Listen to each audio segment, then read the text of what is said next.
Chegamos agora na parte do tratamento, tá? Então, diagnostiquei meu paciente, estratifiquei o risco, defini se vai fazer ICAT ou não, se vai ficar só apenas em tratamento clínico otimizado. Chegou a hora de tratar adequadamente o meu paciente.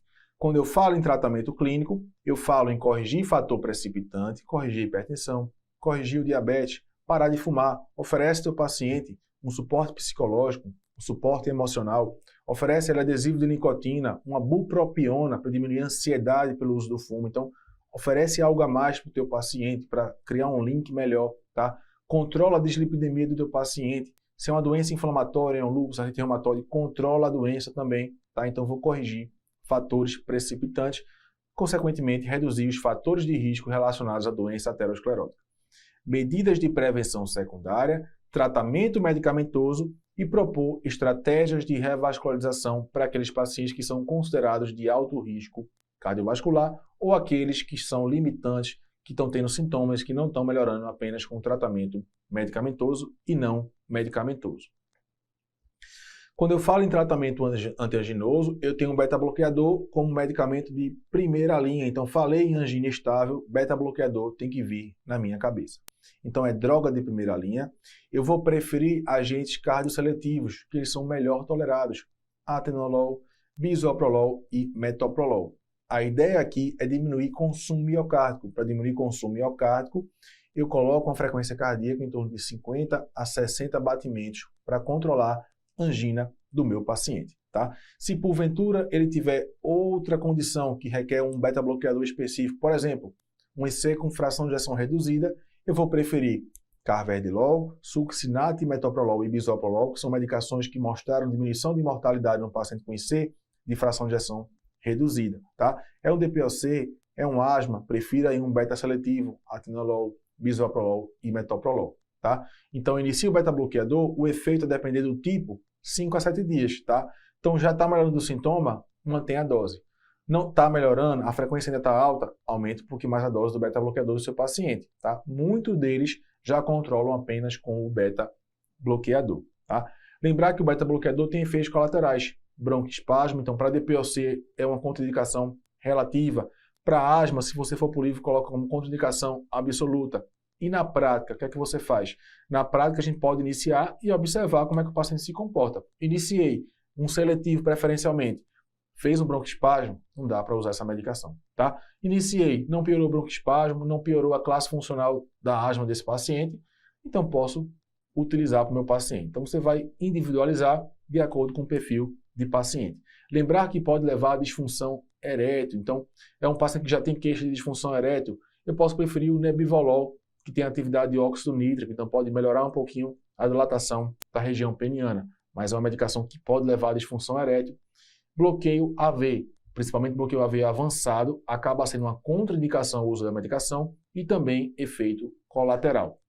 Então, iniciei para o meu paciente, o intervalo PR dele alargou 240, 260, fez um BAV de primeiro grau com PR não muito largo, posso manter a medicação. Fez um PR acima de 280 milissegundos, opa, um BAV de primeiro grau já um pouco mais avançado, então tenho que suspender a medicação. Tá? Com relação à contraindicação, BAV avançado e asma, aquilo que eu falei para vocês, individualizar para o seu paciente.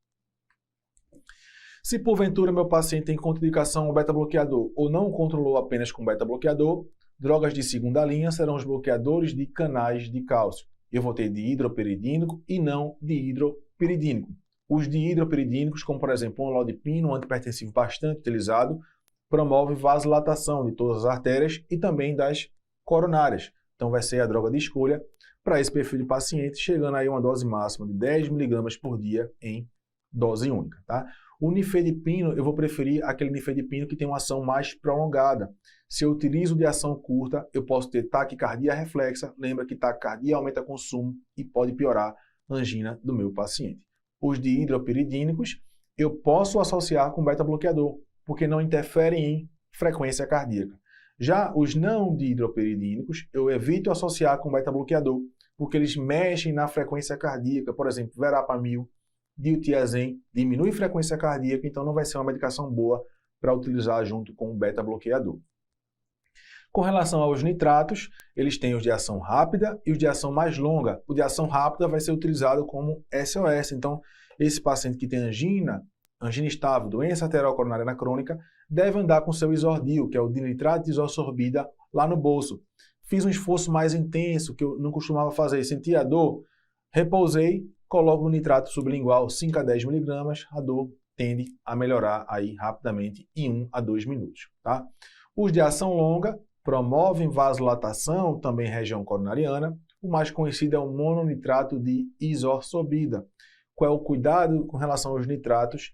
Esses pacientes que muitas vezes pode ter disfunção erétil associada, lembra que doença arterial coronariana, doença aterosclerótica, que é uma doença sistêmica, então pode acometer vaso peniano também, eles habitualmente também têm disfunção erétil e pode usar inibidores da fosfodiesterase, como o famoso Viagra, tadalafila, sildenafila. Então, eu não posso associar um nitrato com um sildenafila, tadalafila, porque isso aumenta o risco de hipotensão, uma vasodilatação mais intensa. Então, tem que atentar ao seu paciente que não pode usar essas duas medicações juntas. Então, isso é parte do médico orientar o meu paciente.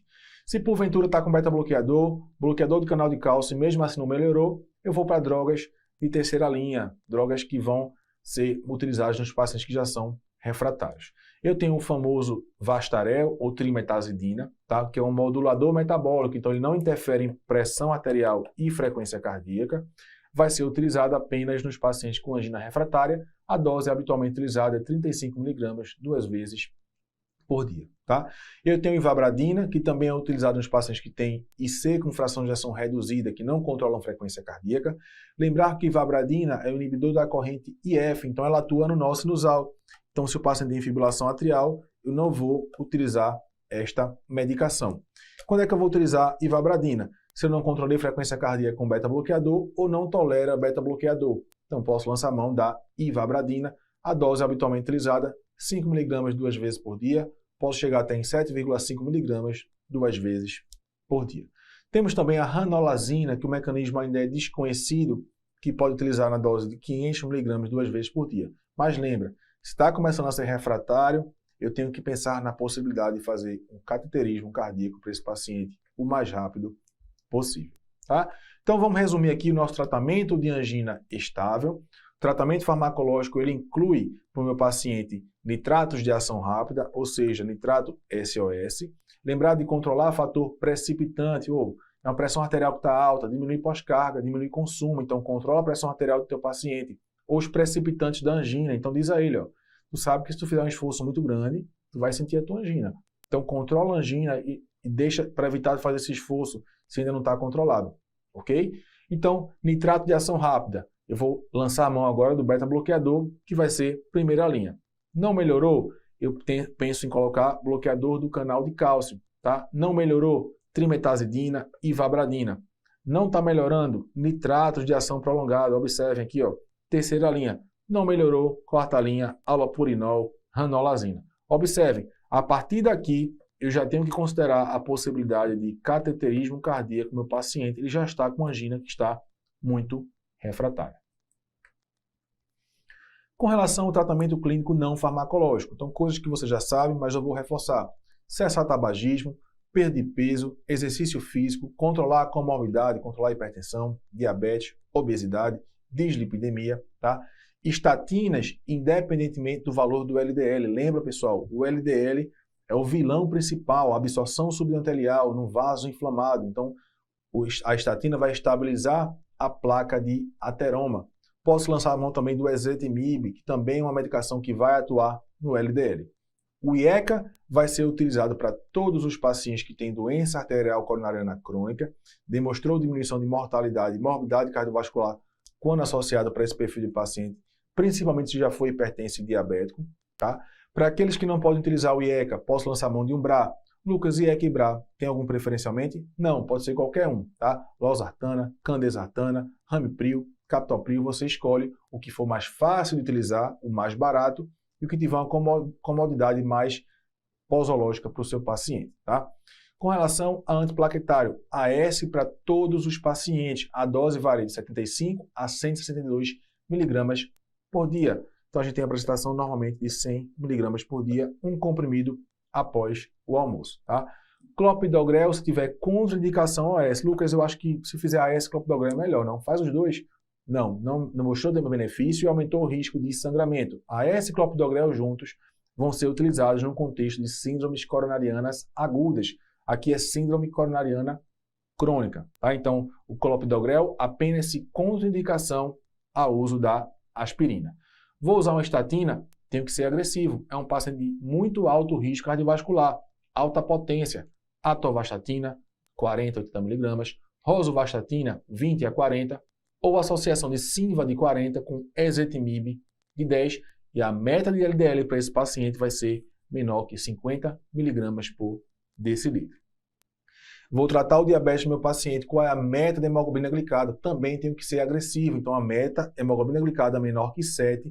Vou utilizar a velha e boa metformina e vou preferir aqui nesse paciente, por diminuição de risco cardiovascular, de mortalidade cardiovascular, os análogos do GLP-1. Coronariopatia crônica vai bem com o análogo do GLP-1, tanto crônica como aguda. Então, é o liraglutida, o Saxenda, tá?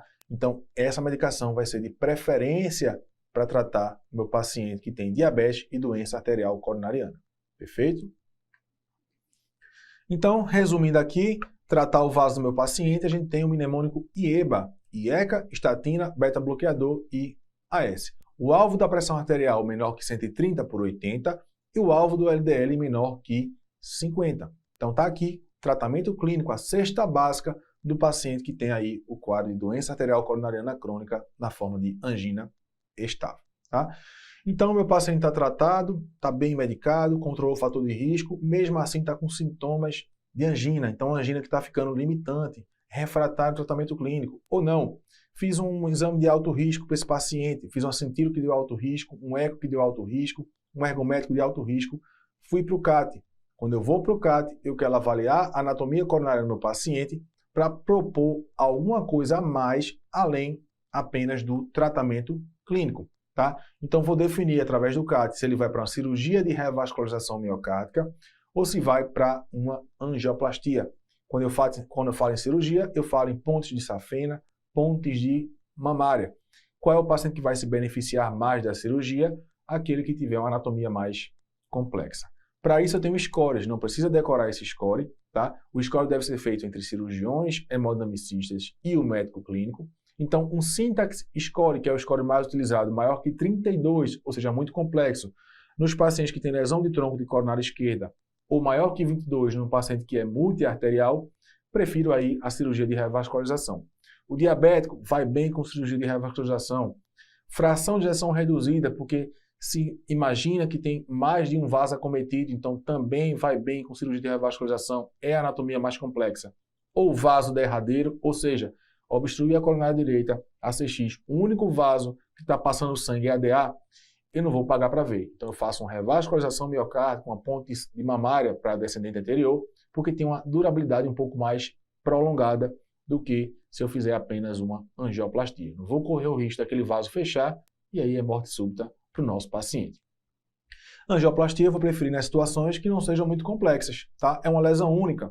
Então uma lesãozinha única ali na coronária direita, uma lesão única na descendente anterior no terço médio, ou até no proximal, tá? Proximal única, posso pensar em fazer angioplastia, e aí eu faço angioplastia no meu paciente, preferencialmente com stents mais recentes, tá?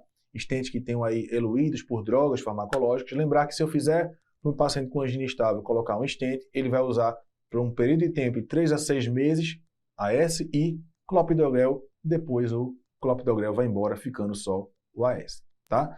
Então, é assim que eu vou escolher a forma de tratar meu paciente após a estratificação de risco adicional. Uma condição que faz diagnóstico diferencial com doença arterial coronariana crônica é angina de Prismetal ou angina vasoespástica. Então, não tem doença arterial coronariana ou tem uma placa muito pequena e naquela região fez um vasoespasmo, nesse paciente eu vou tratar de forma diferente. Ele é mais comum em pacientes jovens, tabagistas, acontece mais à noite, está dormindo, acorda com dor torácica. Isso não sugere um desbalanço de oferta e demanda. A não ser que o paciente está tendo um pesadelo muito grande. Não sendo isso, eu imagino que está tendo alguma coisa naquele momento à noite, um frio, que levou um vasoespasmo daquela região do vaso. É vasoespasmo, eu promovo um desbalanço de oferta aí demanda. Se eu fizer um eletro naquela hora, eu posso ter um supratransitório. Os marcadores costumam ser normais, porque não foi uma isquemia tão prolongada a ponto de levar a um infarto, e o CAT naturalmente vai ser normal, tá? Então, o diagnóstico vai ser de angina vasoespástica ou angina de Prinzmetal. Para esse paciente, o tratamento é diferente. Eu vou evitar beta-bloqueador e AS porque podem piorar o vasoespasmo, isso já foi comprovado. Vou utilizar nitrato e bloqueador dos canais de cálcio, tá? Então, espero que vocês estejam prontos para tratar, reconhecer principalmente os pacientes com angina estável para oferecer a melhor forma de tratamento para o seu paciente.